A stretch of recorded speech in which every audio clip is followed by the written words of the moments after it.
How many mutual funds do you need to own in order to be properly diversified?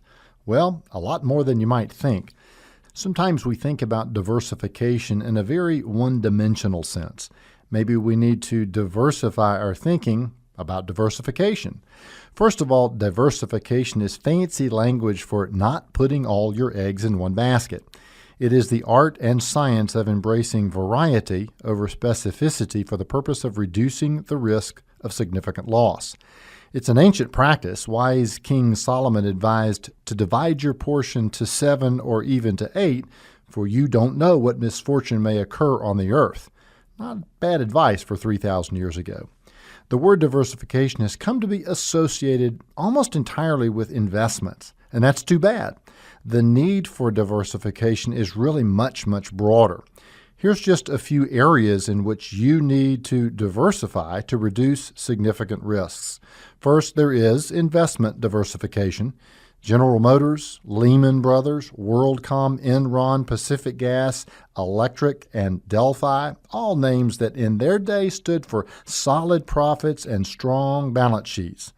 All of them went into bankruptcy. Some emerged in some form, others are gone forever, along with 100% of their investors' money.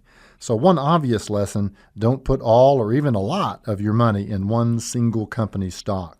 The next kind of diversification to consider is liquidity diversification. This could be called the need to spend money diversification. You just never know when an auto accident, a hospital stay, a leaky roof, or a lost college scholarship may call on you to spend money that you weren't expecting to have to spend.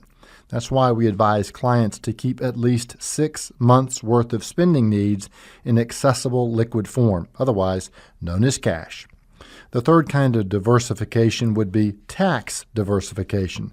Has someone told you to put all your money in a 401k style plan? The usual rationale for such advice is that you can defer money from a high income tax bracket to a lower one, like when you retire. But who exactly guaranteed you that your taxes are going to be lower when you retire? What if they're higher?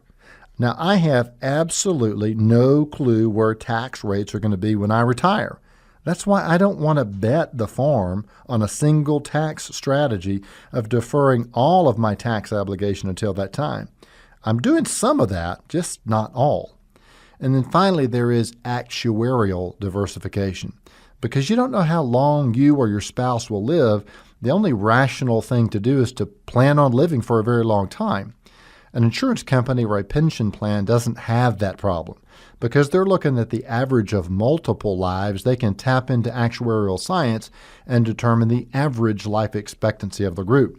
And since the average life expectancy will, by definition, be shorter than the longest one might expect to live, the cost per person of retirement is lower. That's why annuities and permanent life insurance can be useful tools when skillfully paired with investments in a balanced fashion. Always work with a licensed professional advisor concerning these kinds of insurance matters. No doubt investments are what most of us think about when diversification is mentioned. I hope that you'll now see that the area that needs the most diversification may be your diversification. Offering you wisdom on wealth, I'm Byron Moore.